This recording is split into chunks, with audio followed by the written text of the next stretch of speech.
Hello friends, अस्सलामुअलैकुम and welcome back to my channel. दोस्तों, आज कहीं भी कभी भी महंगाई की बात की जाती है तो उसमें सबसे पहले पेट्रोल, डीजल और दीगर पेट्रोलियम मसनूआत का जिक्र ज़रूर होता है।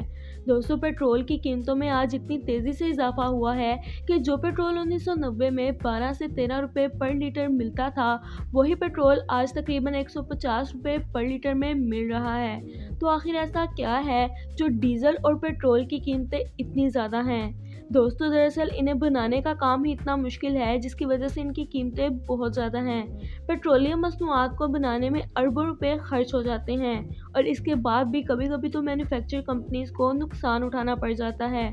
जिन लोगों को इसके अमल का नहीं पता, वो लोग ऐसा सोचते ज़रूर हैं कि इस पेट्रोल को ज़मीन से निकाल लिया जाता है और फिर पाइपलाइन की मदद से उसे पेट्रोल पंप तक पहुंचा दिया जाता है, लेकिन ऐसा बिल्कुल भी नहीं है। दर हकीकत पेट्रोल की पैदावार का अमल काफ़ी लंबा और महंगा भी है।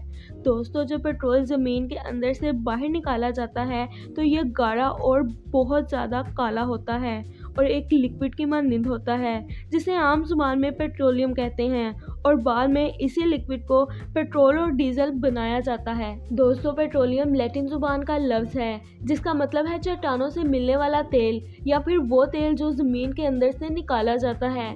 दोस्तों, इसकी प्रोडक्शन के बारे में बताने से पहले मैं आपको एक ज़रूरी बात बताती चलूँ। ये बात है आज से हज़ारों लाखों साल पहले की, जब इस ज़मीन पर बेशुमार नागहानी आफतें आईं, जिनकी वजह से इस ज़मीन पर मौजूद कई सारे बेज़ुबान जानवर और पेड़ पौधे ज़मीन के अंदर चले गए। अब कई सालों से ज़मीन के नीचे दबे रहने की वजह से ये लाशें सड़ गईं और फिर ज़मीन के अंदर बहुत ज़्यादा गर्मी की वजह से ये एक लिक्विडी फॉर्म में आ गईं, जिसको पेट्रोलियम कहा जाता है। फिर आहिस्ता आहिस्ता तरक्की करते हुए जब इंसानों ने पेट्रोलियम की अहमियत और उसके गुण को पहचाना, तब शुरू हुआ इसे निकालने का सिलसिला और तब इसे बड़े बड़े कुओं में ड्रिलिंग करके निकाला जाने लगा। दोस्तों, जो कच्चा तेल हमें ज़मीन के नीचे से मिलता है वो सिर्फ पेट्रोल और डीजल की ही पैदावार के लिए काम नहीं आता, बल्कि जो पेट्रोलियम यानी क्रूड ऑयल हमें ज़मीन के नीचे से मिलता है, उससे पेट्रोल, डीजल, वैक्स, नेफ्थलीन और केरोसिन भी बनाया जाता है।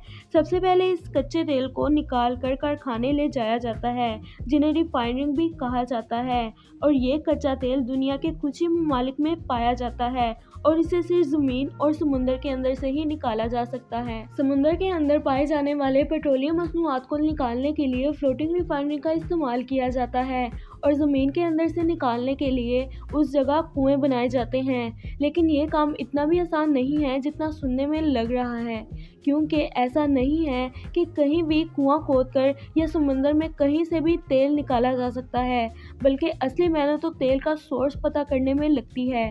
कभी कभी तो तेल के ज़खायर ढूंढने में ही कई साल लग जाते हैं और साथ ही साथ करोड़ों अरबों रुपए का खर्चा भी हो जाता है, और इतने सारे पैसे खर्च करने के बाद भी इस बात की कोई गारंटी नहीं है कि जिस जगह आपने ड्रिलिंग की है वहां से तेल के ज़खायर मिल जाएं। बल्कि तारीख में ऐसा कई बार हुआ है कि मुल्क के ख़जाने से करोड़ों रुपए खर्च कर दिए गए।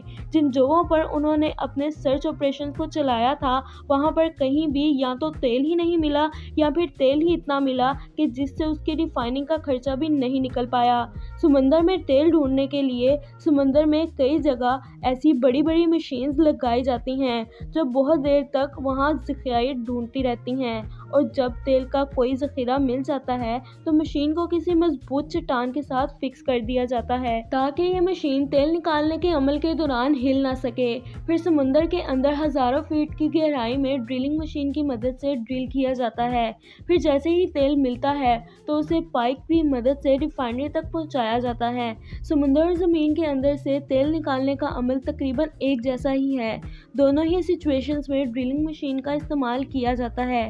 रिफाइनरी में तेल को पहुंचाने के बाद उस कच्चे तेल को सिलेंडर की शक्ल के अलग अलग कंटेनर में भरकर गर्म किया जाता है, और ये बहुत ही अहम मरहला है क्योंकि रिफाइनरी में यही एक ऐसी स्टेज होती है जब डीजल, पेट्रोल और मोम जैसी मसनूआत को हासिल करने के लिए इस कच्चे तेल को अलग अलग टेम्परेचर पे गर्म किया जाता है।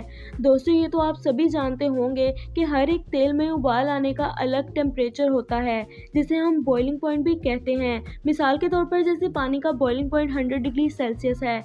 उसी तरह हर एक कच्चे तेल का बॉइलिंग पॉइंट का एक पैरामीटर होता है।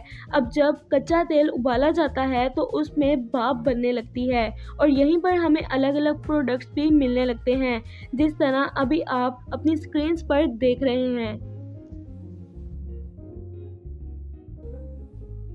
फिर पेट्रोल और डीजल मिलने के बाद उसकी टेस्टिंग भी की जाती है, जिसे ऑक्टेन नाम के मेजरमेंट यूनिट से नापा जाता है। जितने ज़्यादा ऑक्टेन का पेट्रोल या डीजल होगा उसकी क्वालिटी भी उतनी ही अच्छी होगी और इसी के मुताबिक उसकी कीमतें भी रखी जाती हैं, जिसके बाद इसे अलग अलग टैंकों में भरकर शहरों में मौजूद पेट्रोल पंप तक पहुंचाया जाता है।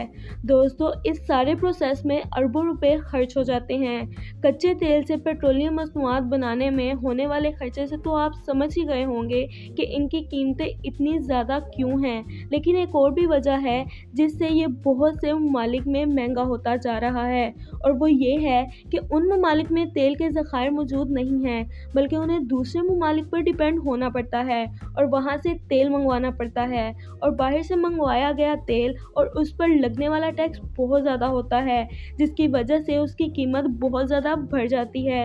दोस्तों, साइंसदानों का मानना है कि जिस तरह से आज के दौर में पेट्रोल का इस्तेमाल किया जा रहा है, आगे आने वाले 40 से 50 सालों तक ये पूरी तरह से ख़त्म भी हो सकता है।